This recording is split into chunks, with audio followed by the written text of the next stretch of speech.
Good morning student. आज जो आपका टॉपिक है वो है साइंटिफिक मेथड यानी वैज्ञानिक पद्धति। देखिए, हमारा जो ये सोशल रिसर्च का पेपर है, सोशल रिसर्च में वैज्ञानिक पद्धति जो है वो बहुत महत्वपूर्ण है, क्योंकि कहीं ना कहीं सामाजिक घटनाओं के अध्ययन के लिए सबसे पहले मैं आपको ये बता दूं, हम इसे समाजशास्त्र और सामाजिक अनुसंधान इसलिए कह सकते हैं क्योंकि इसमें कहीं ना कहीं वैज्ञानिक पद्धति के माध्यम से अध्ययन किया जाता है और यह समाजशास्त्र के लिए बहुत ज़रूरी भी है।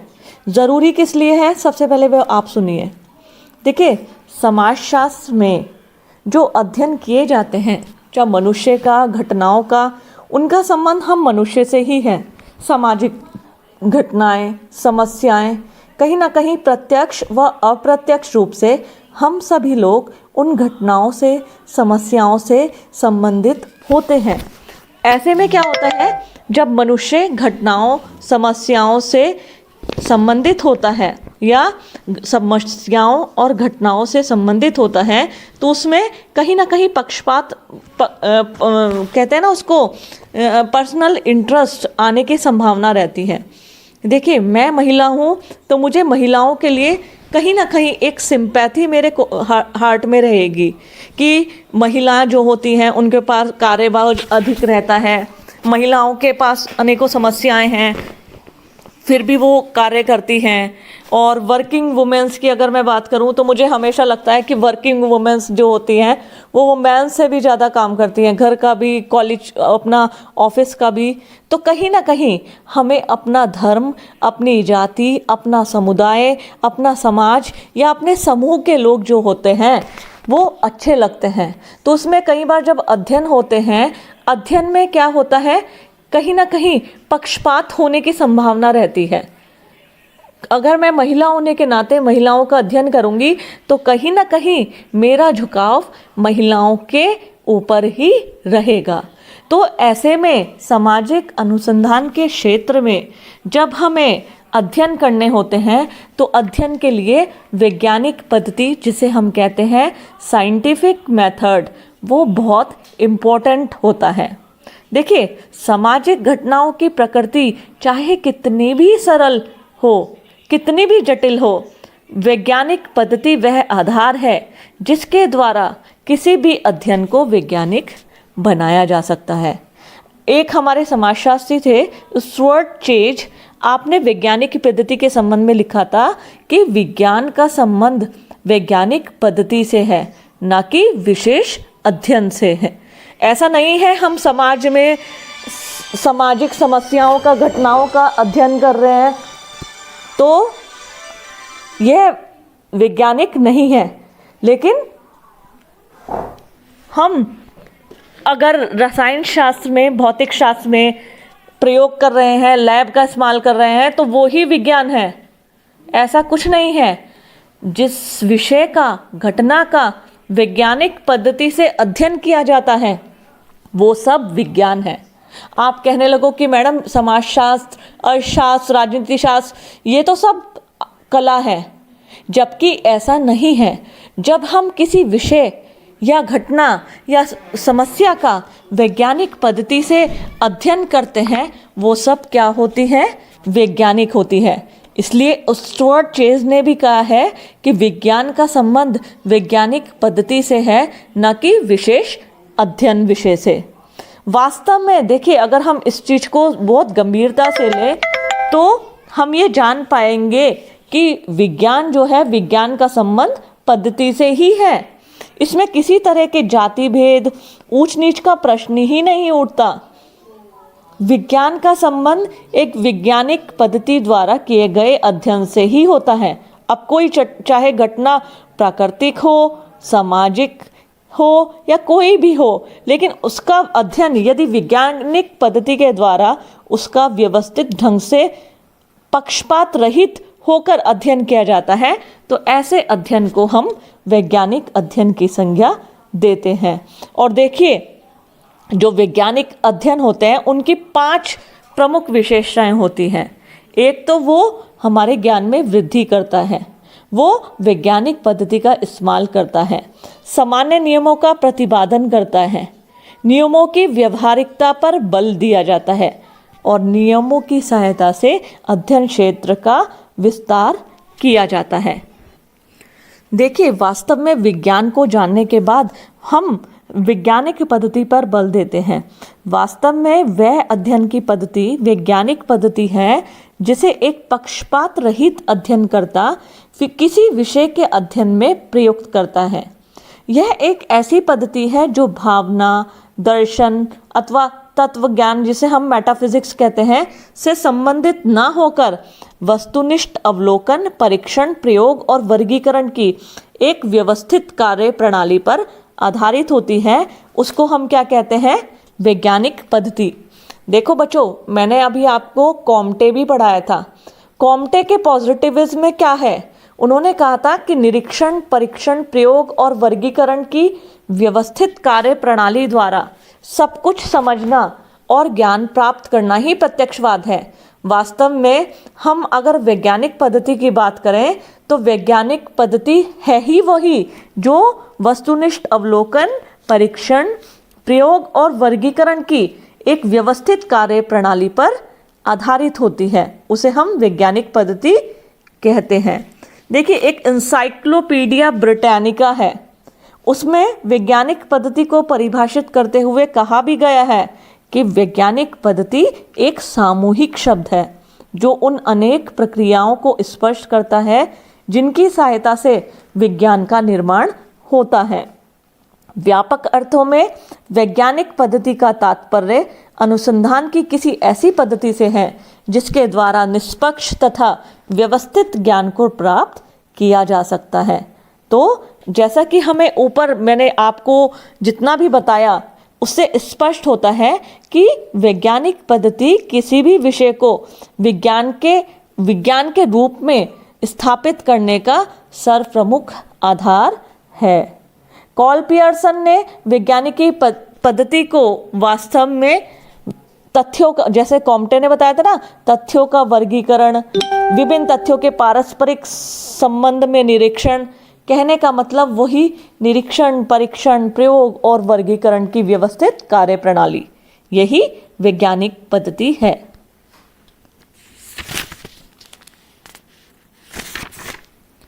देखिए स्टूडेंट, अगर हम वैज्ञानिक पद्धति की विशेषताओं की बात करें तो जिसे कहते हैं main characteristics of scientific methods, तो हम वैज्ञानिक पद्धति को क्या कर सकते हैं? वेरिफिएबिलिटी, उसमें सत्यापनशीलता की क्षमता होती है। जब हम कोई अध्ययन करते हैं तो जब हम उस अध्ययन को दोबारा से उसकी जांच करें और सत्यापन करें तो वो उसमें प्रमाणिक निकले, इसे कहते हैं वेरिफिएबिलिटी यानी सत्यापनशीलता। साथ ही साथ उसमें लॉजिकलिटी भी होनी चाहिए, लॉजिक पर आधारित होनी चाहिए, तार्किक जिसे हम कहते हैं। देखिए, तर्क कहते हैं मतलब ऐसे विचार जिसमें कहीं ना कहीं विज्ञान का समावेश होता है। साथ ही साथ निश्चितता होनी चाहिए। निश्चितता कहते हैं कि प्रत्येक व्यक्ति के लिए वह सुनिश्चित हो कि उसने वैज्ञानिक पद्धति का इस्तेमाल किया है और वो भी निष्पक्ष होकर। साथ ही साथ वस्तुनिष्ठता, ऑब्जेक्टिविटी जिसे हम कहते हैं। देखिए, वस्तुनिष्ठता या ऑब्जेक्टिविटी जो ये शब्द है, ये क्या है?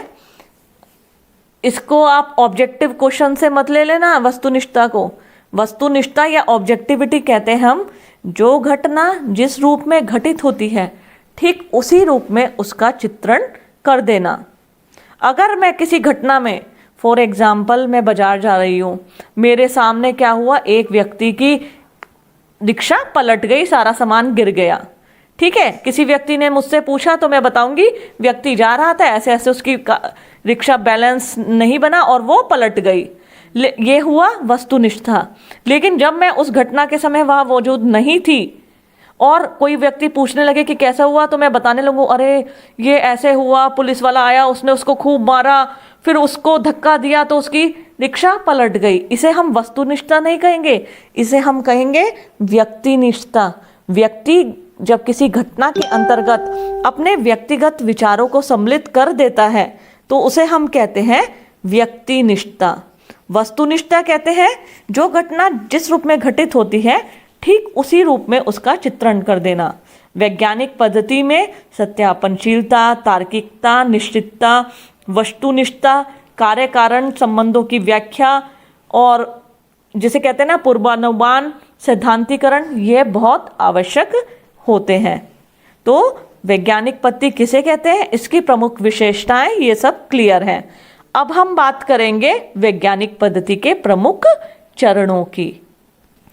देखिए स्टूडेंट, वैज्ञानिक पद्धति में अब आता है the steps of scientific methods, यानी वैज्ञानिक पद्धति के किसी भी अध्ययन को जब हम करते हैं ना, उसके कुछ स्टेप्स होते हैं।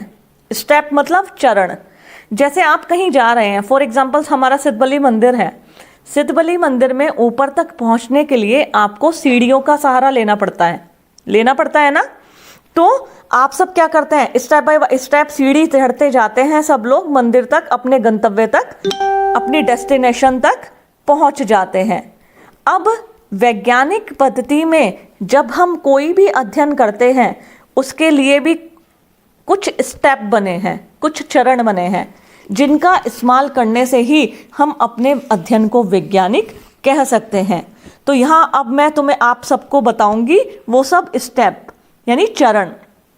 सबसे पहला इसका चरण है विषय या समस्या का चुनाव। देखिए, जब भी हम कोई अध्ययन करते हैं तो सबसे पहले हमारे पास अध्ययन करने के लिए कोई विषय होना चाहिए या कोई समस्या होना चाहिए। कभी मैंने अभी बताया ना, जरूरी नहीं है हमारे पास लैब हो, साइंस हो, उपकरण हो, वही विषय वैज्ञानिक कहलाए जाएंगे। हमारे पास पद्धति होनी चाहिए, मैथडोलॉजी जिसे कहते हैं। तो हम किसी भी घटना का, समस्या का अध्ययन वैज्ञानिक तरीके से कर सकते हैं। तो वैज्ञानिक पद्धति में सबसे पहला है विषय या समस्या का चुनाव। यानी जब हम किसी विषय के संबंध में, फॉर एग्जाम्पल विषय जैसे बाल अपराध, बच्चों में बढ़ती नशे की समस्या है, हमारे पास कोई समस्या होनी चाहिए, विषय होना चाहिए। या फिर अगर हम देखें पर्वतीय महिलाओं की परिस्थिति के ऊपर हम विषय माने, या विषय कृषकों की समस्याएं आजकल हम देख रहे हैं, दिल्ली गुड़गांव के बॉर्डर पर बहुत सारे कृषक अपनी समस्याओं को लेकर धरना प्रदर्शन कर रहे हैं। तो हमारे पास अध्ययन करने के लिए सबसे आवश्यक जो हमारा स्टेप है साइंटिफिक मेथड का, वो है विषय या समस्या का चुनाव। जब हम किसी भी अध्ययन को वैज्ञानिक रूप में लेंगे तो सबसे पहले हम क्या करेंगे, अपने विषय या अध्ययन को या समस्या को लेंगे। जैसे मैंने फॉर एग्जांपल आपको समझाने के लिए अभी हम अपना ज्वलंत मुद्दा कृषकों की समस्याएं लेंगे। फिर दूसरा है वैज्ञानिक पद्धति का जो सेकंड स्टेप है, दूसरा चरण, वो है उद्देश्यों का निर्धारण। उद्देश्यों का निर्धारण, देखिए वैज्ञानिक पद्धति में अध्ययन से संबंधित उद्देश्यों का निर्धारण करना है। उद्देश्य दो प्रकार के होते हैं, एक तो साधारण और एक विशिष्ट। देखिए, साधारण उद्देश्य जन सामान्य के लिए उपयोगी होते हैं, जबकि विशिष्ट उद्देश्य जो होते हैं हमारे ज्ञान के संवर्धक में सहायक होते हैं। मैंने अभी बताया, जैसे हमने अध्ययन के लिए कृषकों की समस्याएं ली। अब अध्ययन के उद्देश्य हैं कि कृषकों की क्या क्या समस्याएं हैं, खेतों से संबंधित, उपकरणों से संबंधित, उनकी उपज के मूल्यों से संबंधित। तो ये तो सब क्या हो गई, उनकी सामान्य समस्याएं जो उनके लिए उपयोगी हैं।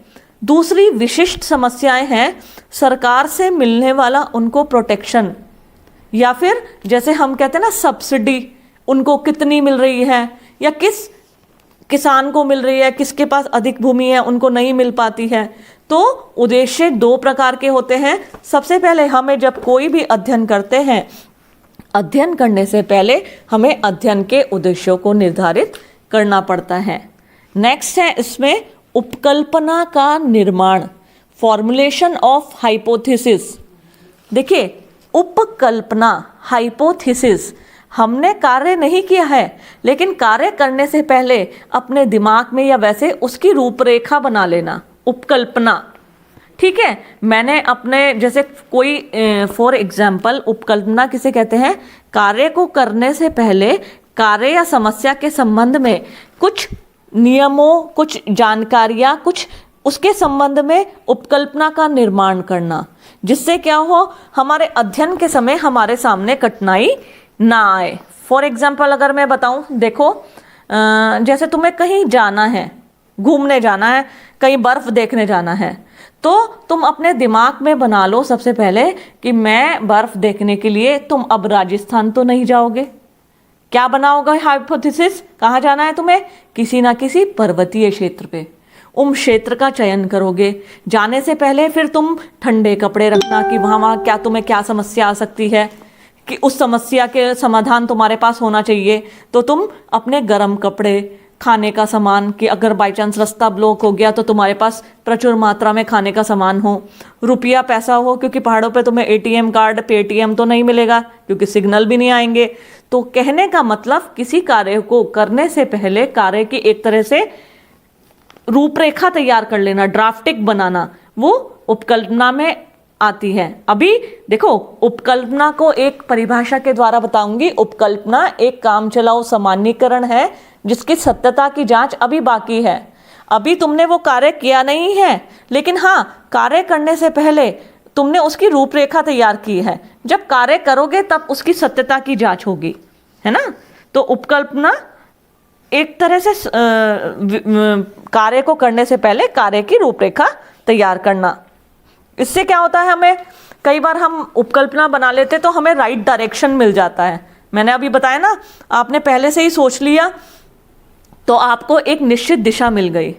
इसके बाद जो स्टेप आता है वो है अध्ययन क्षेत्र का निर्धारण, डिटर्मिनेशन ऑफ यूनिवर्स। वास्तव में हमें, अब चूंकि जब भी हम कोई अध्ययन करते हैं, ऐसा नहीं है आप बहुत बड़े एरिया का चुनाव करें, क्योंकि उसमें अध्ययन कर पाना संभव नहीं होता है। आपने विषय लिया था कृषकों की समस्याएं। अगर आप पूरे भारत के कृषकों की बात करने लगे तो मुझे नहीं लगता आप अध्ययन कर पाएंगे। कोई भी अध्ययन करने के लिए एक पर्टिकुलर एरिया का सिलेक्शन करना पड़ता है जहाँ पे किसान हो। फिर जो उस एरिया पे आप रिसर्च करेंगे, अध्ययन करेंगे, उसमें जो निष्कर्ष निकलेगा वो आप समस्त किसानों के ऊपर लागू कर दोगे। तो इसमें सब और इम्पोर्टेंट क्या है, अध्ययन क्षेत्र का निर्धारण, कि मुझे कहाँ के किसानों का अध्ययन करना है। मुझे बिजनौर डिस्ट्रिक्ट के किसानों का अध्ययन करना है, या मुझे पंजाब डिस्ट्रिक्ट के किसी गांव के किसानों को ले सकते हैं। इस तरह से अध्ययन क्षेत्र का निर्धारण करना पड़ता है वैज्ञानिक पद्धति के लिए। फिर आता है अध्ययन यंत्रों का चुनाव, सिलेक्शन ऑफ स्टडी टूल। देखिए बच्चों, मैंने अभी अभी आपको बताया था सिलेक्शन टूल होते हैं। जरूरी नहीं है हमारे पास यंत्र हो, प्रयोगशाला हो, स्केल, जिसे हम स्केल से लंबाई चौड़ाई नाप सकते हैं, वो उससे नापे तो ही वो विज्ञान कहलाएगा। विज्ञान के उपकरण हर विषय के अनुसार अलग अलग होते हैं। अब इसमें जो अध्ययन के यंत्र आए हैं, यंत्र कौन से आए हैं, हमारे पास अध्ययन की विधियां होती हैं, अवलोकन, साक्षात्कार, अनुसूची, प्रश्नावली, व्यक्तिक अध्ययन पद्धतियाँ। और हमारे यहाँ ऐसा नहीं है, हमारे यहाँ स्केल्स भी हैं, पैमाने भी हैं। जरूरी नहीं है जो मीटर में स्केल भौतिक विज्ञान में यूज़ होता है वो आपके यहाँ यूज़ है। हमारे यहाँ लिकर्ट पैमाना है जो व्यवहारों को, व्यक्तियों के व्यवहारों को मापता है। तो इसमें अध्ययन के यंत्रों का चुनाव किया जाता है। आगे आने वाले चैप्टर्स में मैं आप इन अध्ययन की इन विधियों को आपको विस्तार से पढ़ाऊंगी। और वो विधियां मैंने आपको कौन कौन सी बताई है, जैसे अवलोकन, साक्षात्कार, अनुसूची, प्रश्नावली, व्यक्तिक अध्ययन पद्धति। इंग्लिश में अगर मैं बात करूं, ऑब्जर्वेशन, शेड्यूल, क्वेश्चनेयर और केस स्टडी मेथड्स। ये सब क्या है, अध्ययन के यंत्र या पद्धतियाँ। नेक्स्ट इसमें आता है ऑब्जर्वेशन यानी अवलोकन, कि ऑब्जर्वेशन कहते हैं, ऑब्जर्वेशन या अवलोकन अपने आँखों से देखना, कानों से सुनना, तब किसी बात को सत्य मानना। देखिए वैज्ञानिकता उसी में आती है जब हम किसी घटना को या किसी कार्य को अपनी आँखों से देखें और कानों से सुने, तभी हम उसको सत्यापित भी भविष्य में कर पाएंगे। नेक्स्ट है इसमें तथ्यों का एकत्रीकरण, जिसे हम कहते हैं कलेक्शन ऑफ डाटा। हमने लिया था विषय किसानों की समस्याएं, प्रॉब्लम ऑफ पीजेंट्स। तो अब हम क्या कर देंगे, तथ्यों का एकत्रीकरण। तथ्य कहते हैं फैक्ट्स, कि वास्तव में जो किसान आंदोलन कर रहे हैं क्या वो जेन्युइन है? वास्तव में क्या ऐसी कुछ समस्याएं हैं? सरकार ने न्यूनतम समर्थन मूल्य वापस लेने की या मंडियों के तहत उनकी जमीनों को बेचने की बात की है? तो जब आप जाओगे, लोगों से साक्षात्कार करोगे, अपने आप देखोगे, सरकार की वो जो सरकार ने संविधान पारित किया उसको देखोगे, तब आप क्या करोगे? कलेक्शन ऑफ डाटा, आप उसके बारे में कलेक्शन करोगे। फिर आप क्या करोगे? क्लासिफिकेशन ऑफ डाटा, तथ्यों का वर्गीकरण। तथ्यों के कलेक्शन के बाद आप उसे क्लासिफिकेशन ऑफ डाटा, कितने लोग इसके फेवर में हैं, कितने लोग इसके फेवर में नहीं हैं, कितने लोगों ने माना कि सरकार के बिल में कमी है, कितने लोगों ने माना कि इसमें कमी नहीं है। इसे कहते हैं टेबलाइजेशन ऑफ डाटा या क्लासिफिकेशन ऑफ डाटा। तथ्यों का वर्गीकरण मतलब उनके आधार पर लोगों के इकट्ठा की गई जितनी भी हमारे फैक्ट्स थे उनको टेबलाइजेशन करना या उनके उसके विशेषता के आधार पर उनका क्लासिफिकेशन करना। और लास्ट वैज्ञानिक पद्धति का चरण आता है सामान्यीकरण, जर्नलाइजेशन इसको बोला जाता है, कि प्राप्त तथ्यों का वर्गीकरण करने से अध्ययनकर्ता के सामने अनेक निष्कर्ष स्पष्ट होते हैं। कि जब मैंने स्टडी की, लोगों से पूछा, किसानों से पूछा और मेरे सामने निष्कर्ष निकल के आया कि कुछ कमियां तो है, लेकिन इतना बिल में, या अगर मैंने तुम्हें एग्जाम्पल दिया है तो उसके संबंध में, उस समस्या के संबंध में आपके सामने एक जर्नलाइजेशन या सामान्य नियम निकल के आते हैं जिन्हें हम निष्कर्ष भी कहते हैं। तो अक्सर हम सामान्यीकरण को ही वास्तव में सिद्धांतीकरण भी कह देते हैं, क्योंकि वो हमने वैज्ञानिक पद्धति के माध्यम से पूरा अध्ययन किया है, इसलिए हम उसे क्या कह देते हैं? सिद्धांतीकरण। तो बच्चों, ये वैज्ञानिक पद्धति के चरण हैं कि सबसे पहले विषय या समस्या का चुनाव, दूसरा उद्देश्यों का निर्धारण, तीसरा उपकल्पना का निर्माण, नेक्स्ट अध्ययन क्षेत्र का निर्धारण, फिर अध्ययन यंत्रों का चुनाव, अवलोकन, तथ्यों का एकत्रीकरण, तथ्यों का वर्गीकरण और सामान्यीकरण। ये समाजशास्त्र में वैज्ञानिक पद्धति की प्रमुख चरण हैं।